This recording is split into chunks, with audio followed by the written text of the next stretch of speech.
Sahabat tani, tahukah Anda bahwa masih banyak petani yang tanpa disadari melakukan kesalahan yang sama berulang kali, mulai dari penggunaan benih, pemupukan, hingga cara panen?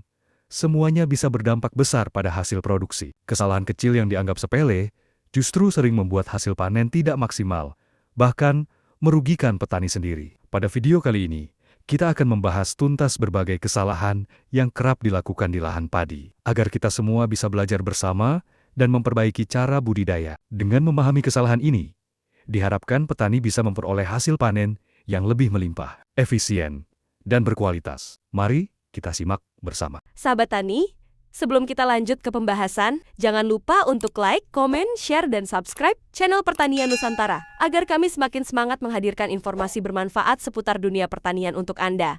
Mari kita belajar bersama menuju pertanian yang lebih maju dan hasil panen yang lebih melimpah. 1. Tidak melakukan analisis tanah sebelum tanam.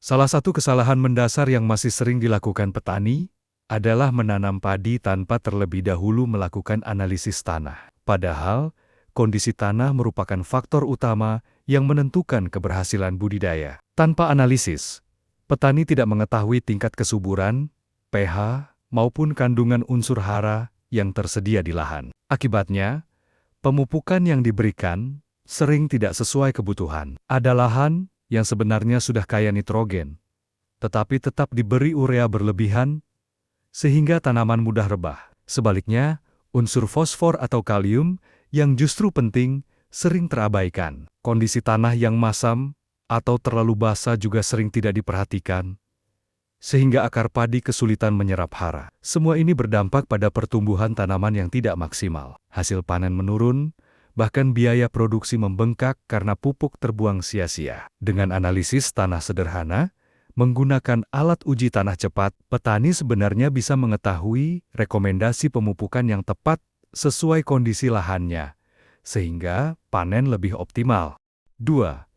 Penggunaan benih asal-asalan. Kesalahan lain yang sering dilakukan petani adalah menggunakan benih asal-asalan tanpa memperhatikan mutu dan sertifikasinya. Banyak petani yang masih memakai benih sisa panen sebelumnya, atau membeli benih di pasar tanpa label resmi. Benih seperti ini biasanya memiliki daya tumbuh rendah, tidak seragam, serta rentan terhadap hama dan penyakit. Akibatnya, pertumbuhan tanaman di lahan menjadi tidak merata. Ada yang tumbuh subur, ada pula yang kerdil, atau bahkan tidak tumbuh sama sekali. Hal ini tentu mengurangi potensi hasil panen. Selain itu, benih yang tidak jelas asal-usulnya sering tidak tahan terhadap cekaman lingkungan seperti kekeringan atau serangan wereng, sehingga risiko gagal panen semakin besar. Padahal, penggunaan benih unggul bersertifikat sudah terbukti mampu meningkatkan produktivitas, mempercepat umur panen, dan menghasilkan gabah dengan kualitas lebih baik. Investasi pada benih unggul sebenarnya lebih hemat dalam jangka panjang, karena dapat mengurangi biaya produksi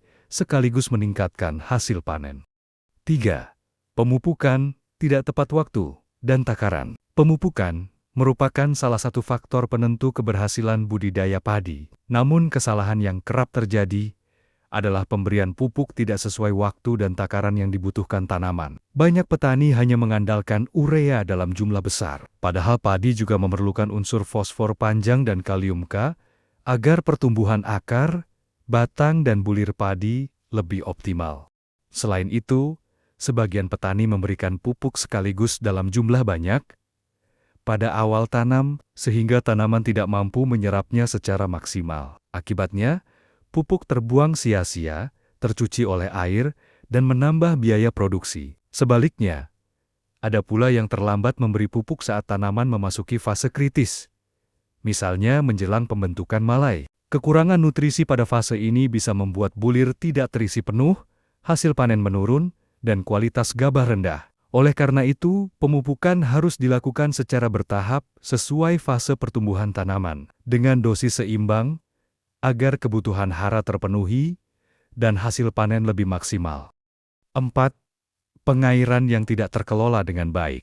Kesalahan umum lain yang sering dilakukan petani adalah pengelolaan air yang tidak tepat. Banyak petani membiarkan sawah tergenang air terus-menerus dari awal tanam hingga panen, dengan anggapan bahwa padi akan tumbuh lebih subur jika selalu berada dalam air, padahal padi hanya membutuhkan air pada kondisi tertentu, dan genangan yang terlalu lama justru dapat merusak akar, menghambat penyerapan hara, serta memicu berkembangnya penyakit seperti blah dan busuk akar. Sebaliknya, kekurangan air pada fase kritis, seperti anakan maksimum atau pembentukan malai, dapat menyebabkan pertumbuhan terhambat, bulir hampa, bahkan gagal panen. Pengairan yang tepat seharusnya dilakukan dengan sistem macak-macak, yaitu menjaga kondisi tanah tetap lembab tanpa harus tergenang penuh. Selain lebih efisien dalam penggunaan air, cara ini juga mencegah pemborosan, menekan serangan hama tikus, serta menjaga kesehatan tanah.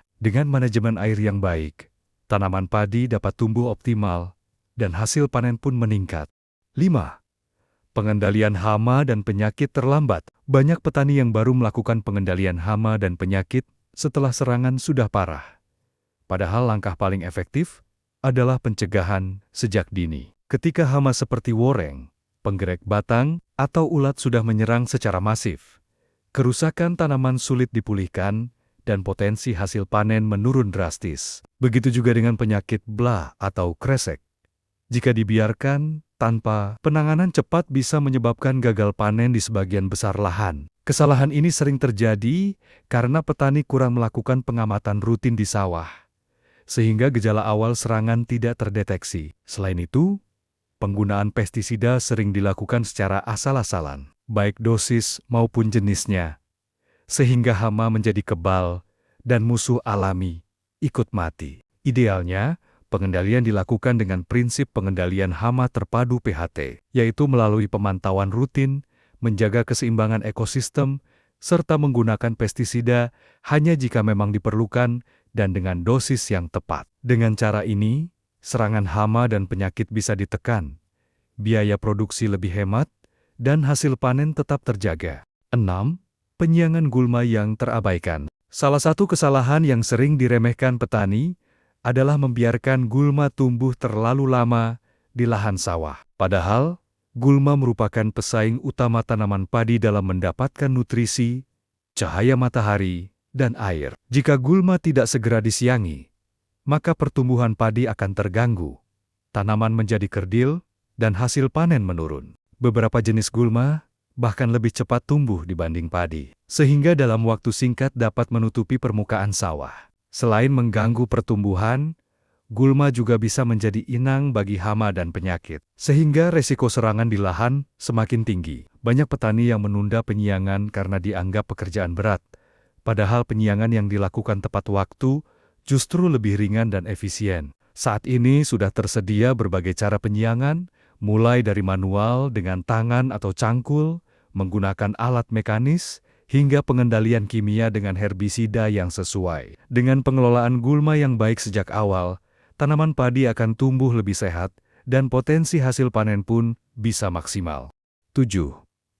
Panen tidak tepat waktu. Kesalahan yang sering terjadi di lapangan adalah panen padi yang dilakukan tidak pada waktu yang tepat. Banyak petani memilih memanen lebih awal karena takut diserang hama atau kehilangan gabah akibat cuaca buruk. Namun, panen terlalu dini membuat bulir padi belum terisi penuh, kadar air masih tinggi, dan hasil gabah menjadi ringan, serta kualitas beras menurun. Sebaliknya, ada juga petani yang menunda panen terlalu lama, hingga tanaman menguning sempurna, bahkan mulai rebah. Kondisi ini membuat banyak bulir rontok, gabah pecah saat digiling, dan mutu beras menurun drastis. Idealnya, panen dilakukan saat 85–90% bulir dalam satu malai sudah menguning, sementara sisanya masih berwarna kuning kehijauan.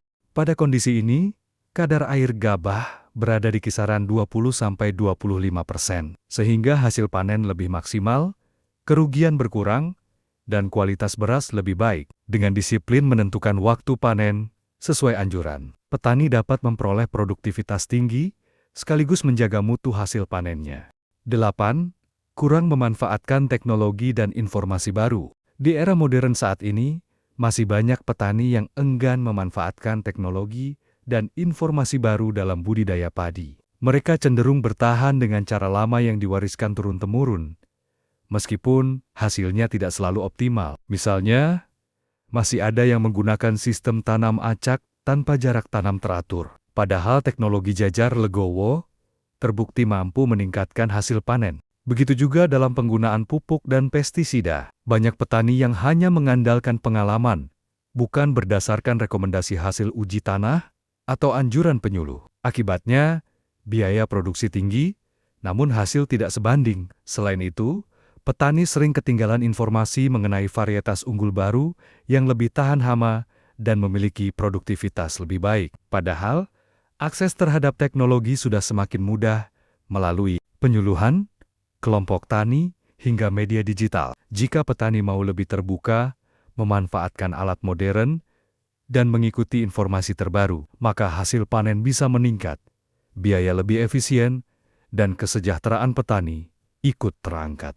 Itulah beberapa kesalahan yang sering dilakukan petani, sehingga hasil panen tidak maksimal. Semoga dengan memahami dan menghindari kesalahan tersebut, sahabat tani bisa meningkatkan produktivitas sekaligus menekan biaya produksi. Ingat, keberhasilan panen bukan hanya soal kerja keras, tetapi juga tentang pengetahuan dan penerapan cara yang tepat. Terima kasih sudah menyimak video ini sampai akhir. Jangan lupa untuk like, share, dan subscribe channel Pertanian Nusantara, agar semakin banyak informasi bermanfaat yang bisa kita bagikan untuk memajukan pertanian Indonesia. Sampai jumpa di video berikutnya. Salam sukses untuk petani Indonesia.